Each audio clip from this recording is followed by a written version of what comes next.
लोगों को मशहूर होना है, लेकिन उस मशहूर होने के बाद उन्होंने क्या करना है ये नहीं पता। इसका मतलब है कि आप सब लोग अपने अपने स्फीयर ऑफ इन्फ्लुएंस के अंदर एक इन्फ्लुएंसर हैं। वाओ। तो आप सबको अपने आप को एज इन्फ्लुएंसर ट्रीट करना है। कासिम अली शाह साहब के साथ जो हुआ, उन्होंने एक शख्स के हवाले से अपनी राय का इजहार किया, लेकिन उसके बाद आपने देखा कि he was in a total meltdown. मैं हमारे प्यारे से बहुत छोटे से यंग मॉडरेटर हैं, MHM के नाम से बहुत मशहूर हैं, मोहम्मद हमजा मोहम्मद को स्टेज पे बुलाऊंगा प्लीज। बहुत सारी तालियां इनके लिए। इनको देख के अपना बचपन का कॉलेज का टाइम याद आ जाता है। और मोहम्मद हमजा मोहम्मद जो है इस पैनल को जो है वो आगे लेके जाएंगे। मैं ज्यादा बात इसलिए नहीं करूंगा कि फिर हमजा कुछ बात नहीं कर पाएंगे। मेरे पास बहुत कुछ उनके बोलने के लिए। नहीं, it's an honour for me as well. Shafat भाई प्लीज कम ऑन। बहुत सारी तालियां शफात अहमद साहब के लिए। We all know who is Shafat. Jawad भाई, यूथ बैठी है ना? Exactly. लेकिन यूथ का काम क्या होता है? सर, यूथ का काम होता है नारे लगाना। एनर्जी लगाना इनके लिए। फिर तो एक बार जोरदार तालियां बजा दें। मुझे यहाँ तक तालियों की आवाज आनी चाहिए। प्लीज शफात भाई, have seat. So like Jawad भाई said everything कि how to make it big with talent, और इस टॉपिक के लिए शफात भाई से बेटर पर्सनालिटी कौन सी होगी? तो शफात भाई is here, so welcome to Titans 4.0। कैसे हैं sir? Thank you so much ji. Allah का एहसान है। और ये जो भी टॉपिक रखा है, मैं तो बड़ा घबरा गया था कि मैंने टॉपिक सुना तो how to make it big with talent. With medicine तो हो सकता था, बट विद टैलेंट मैं पहली बार देख रहा हूँ।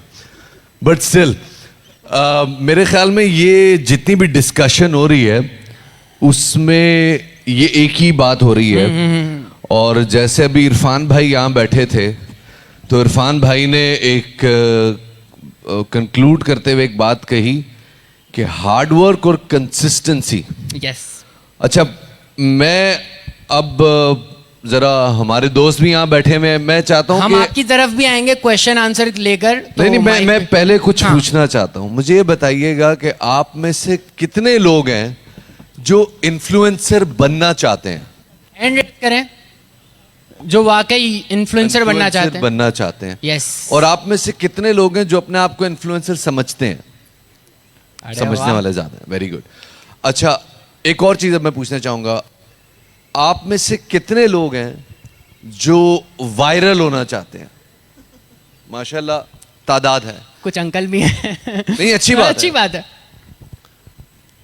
जैसे अभी इंट्रो में बात हुई कि वो एक वीडियो आई आज से 7 साल पहले, 2016 में आई थी I guess. Yes sir, it was 7 November 2016। Sir, you would have remember, I know that. It was in धमाल हो गई थी। 7 नवंबर 2016 मैं एक इवेंट में शिरकत कर रहा था, और उस इवेंट में शिरकत के दौरान टीना सानी ने मुझे कहा कि यार मेरे भतीजों की बर्थडे है, उनको ज़रा विश कर दो।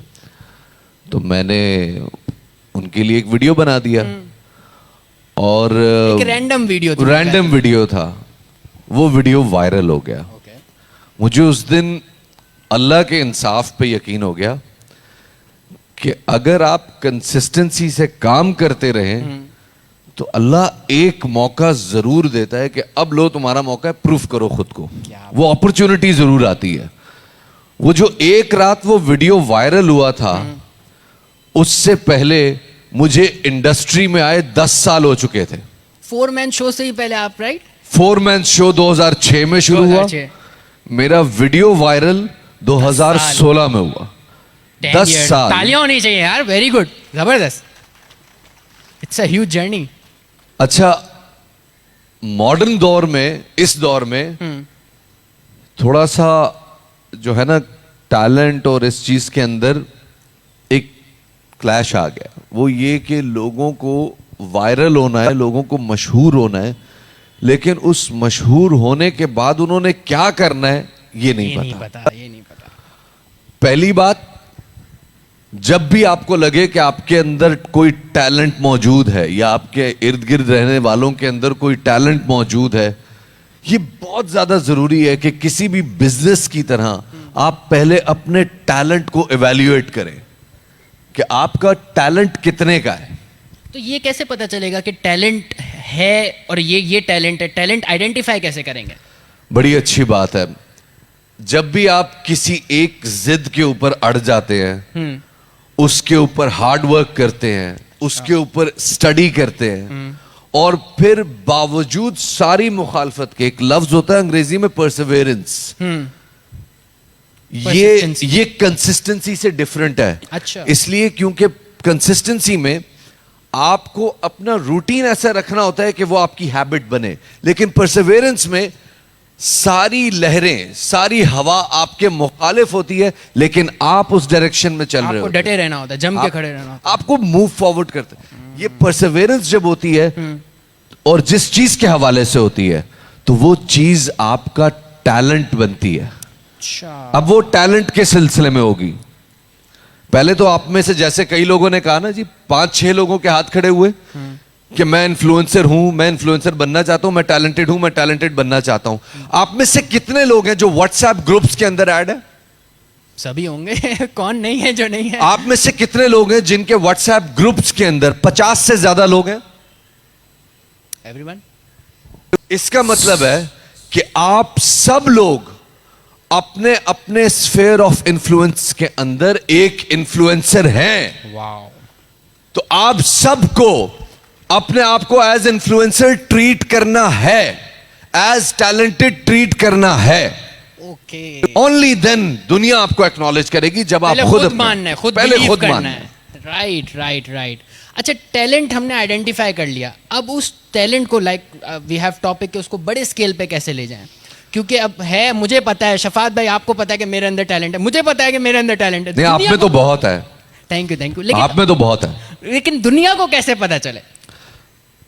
MHM 2 चीजें हैं Okay. टैलेंट के हवाले से। Okay. नंबर 1 टैलेंट का मौजूद होना, ओके, नंबर 1। और नंबर 2 अब्दुल्ला सेजा जैसे दोस्तों का मौजूद होना। ओके।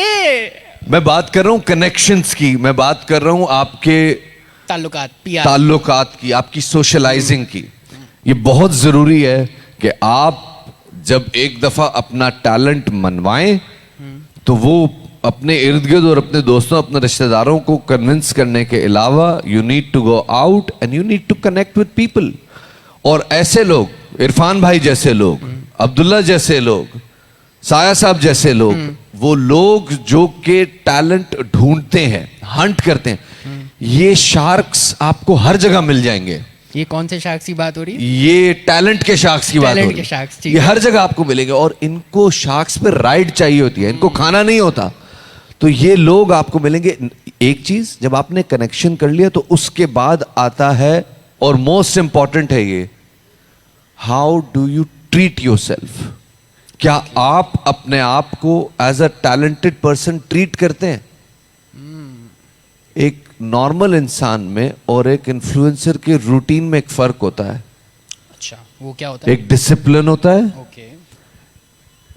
एक एक्सपोजर का फर्क होता है। आप घड़ी के मुताबिक चलते हैं, किस चीज को कितना टाइम देना है।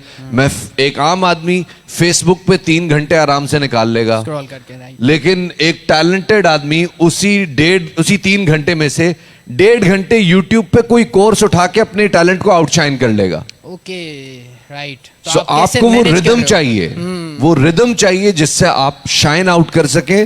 और जब आप किसी भी, आपको कोई टेक्सटाइल वाला आदमी मिले, आपको पता होना चाहिए how can I influence him.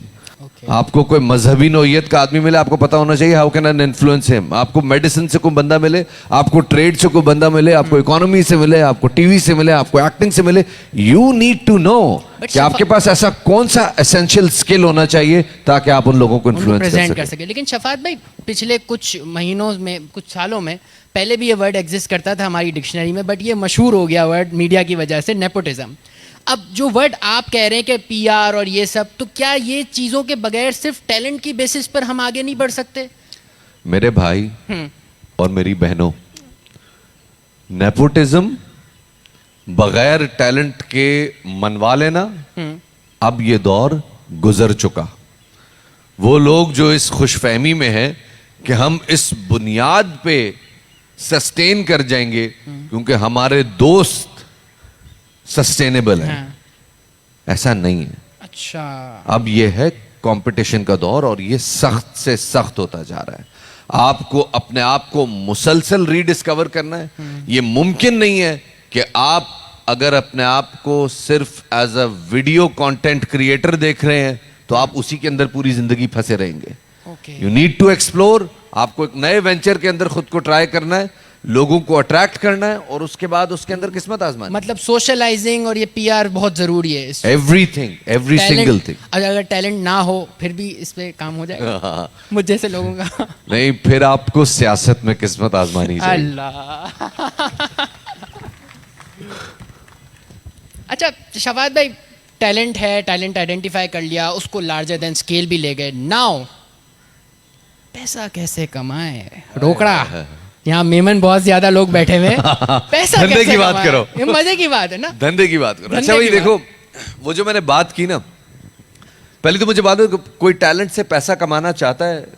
कोई है यहाँ पे ऐसा जो टैलेंट से पैसा कमाना चाहता है? 3-4 लोग हैं, लेकिन मैं चलो उन्हीं के इंटरेस्ट के लिए बात करता हूँ। 2-4 तुम भी। टैलेंट से पैसा कमाना दुनिया का सबसे मुश्किल काम। It's not an easy job. Number 1, sustainable नहीं है। नंबर 2, मेहनत बहुत ज्यादा चाहिए। और नंबर 3, अब्बा की गालियां बहुत पड़ती हैं और अम्मा अलग बेइज्जती देती है, तुम कर क्या रहे हो। लेकिन एक दफा जब पैसा बनना शुरू होता है तो ऑटोमेटिकली, आपको पता ना, मुआशरे में वो उसी तो- की इज्जत है जिसके पास पैसा होता जिसके है। पास इधर। तो एक दफा जब पैसा बनना शुरू हो जाए तो ऑटोमेटिकली वो आना शुरू हो जाती है चीज। लेकिन इसके लिए बहुत ज्यादा जरूरी है कि आपका स्किल सेट, मैं स्किल सेट का लफ्ज इसलिए इस्तेमाल करूं कि कोई एक स्किल नहीं हो सकता कि जिसमें आप, बहुत सारे टैलेंट होते हैं ना, स्पोर्ट्स का और एक्टिंग का, राइटिंग का, बहुत सारे टैलेंट है। कोई लड़का अगर स्केच बनाता है वो भी एक टैलेंट है। वो एक टैलेंट है, लेकिन अगर वो सिर्फ एक ही तरह के स्केच बनाता रहेगा तो हमारी ऑडियंस का अटेंशन स्पैन, जो पहले आधे घंटे की वीडियो या 1 घंटे का प्रोग्राम देख रहे थे, इरफान भाई वो 30 सेकंड की रील से ऊपर नहीं जाते। तो 30 सेकंड की रील के बाद वो स्वाइप अप कर देंगे आपको। पहले था दौर के 10 मिनट, आधा घंटा, अब नहीं, अब तो 3 मिनट। तो आपको अपना अगर स्केच बिल्डिंग का स्किल है तो उस स्केच मेकिंग के स्टाइल में कुछ और ट्राई करना है, उसकी रील बना के इंस्टाग्राम पे डाल दें, कुछ और करना है, कुछ और कर लें। राइट। किसी ना किसी तरह से आपको अपने आप को रीडिस्कवर करते रहना है। Okay. Only then money will come and it will keep coming. अगर आप टैलेंटेड हैं तो पैसा आ जाएगा, but will it keep coming, ये डिपेंड करता है कि आप खुद के ऊपर कितनी मेहनत करते हैं और आप खुद को कितना री एक्सप्लोर करते हैं। वो कहते हैं ना, मैंने कहीं पे बात सुनी थी कि पानी अगर कहीं ठहर जाए ना तो वो बदबू छोड़ देता है। तो ऐसे ही सीन है कि हमें ग्रो करते रहना है, आगे बढ़ते रहना है। तो कोई आपके पास कोई बिजनेस मॉडल, कोई आइडियाज वगैरह हो तो जरा दें। देखिए, टैलेंट के जरिए पैसा कमाना ये इतना मुश्किल काम है कि जैसे जीएफएस का 7 वंडर्स खड़ा करना। वो इसलिए क्योंकि एक फर्क है इरफान भाई कि आप लोग में जब आप कोई ब्रांड खड़ा करते हैं तो उसमें ब्रांड कुछ और होता है, कोई पीस ऑफ लैंड होता है, कोई फैक्ट्री होती है, कोई कंपनी होती है, कोई रैम्प पार्ट होता है, कोई होटल होता है। बट टैलेंट में आप खुद ब्रांड होते हैं। तो आपको अपने ऊपर नंबर 1 कोई फेलियर स्टोरी नहीं चाहिए, नंबर 2 आपके ऊपर कोई गलत ठप्पा नहीं चाहिए। ये बहुत जरूरी है। सही। तो सबसे पहले आप अपने आप को ऐसा इसलिए जिस तरह हर प्रोजेक्ट का बिजनेस मॉडल फर्क होता है, इस तरह हर इंडिविजुअल का बिजनेस मॉडल फर्क होगा, ओके, मुख्तलिफ होगा। तो उस बिजनेस मॉडल को समझिए, अपने बिजनेस मॉडल को खुद ही एक्सप्लोर करेंगे ठीक है, और अपने आप को उस हिसाब से और अपने आप को उस हिसाब से पिच करें। ठीक है। शफात भाई, मेरे पास भी बहुत सारे सवाल हैं, लेकिन क्या ही अच्छा हो कि हम ऑडियंस की तरफ जाएं। तो भाई कौन है जो आप में से क्वेश्चन पूछना चाहेगा? हमारे पास मीडिया की फेमस पर्सनालिटी मौजूद है, शफात भाई। सो यस, एक हैंड रेज हुआ है। ओके ओके, माइक तो पहुंच जाएगा, लेकिन कौन है जो सवाल करना चाहता है? Okay, one here.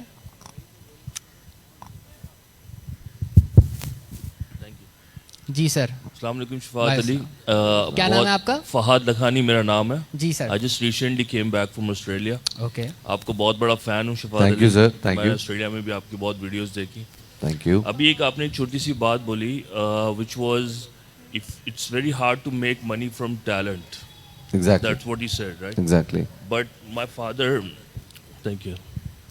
What my father just told me that talent, acting, singing, sketch making, they are all talents, but also business doing business, doing a job, doing anything else, like making a coffee is also a talent. Yes.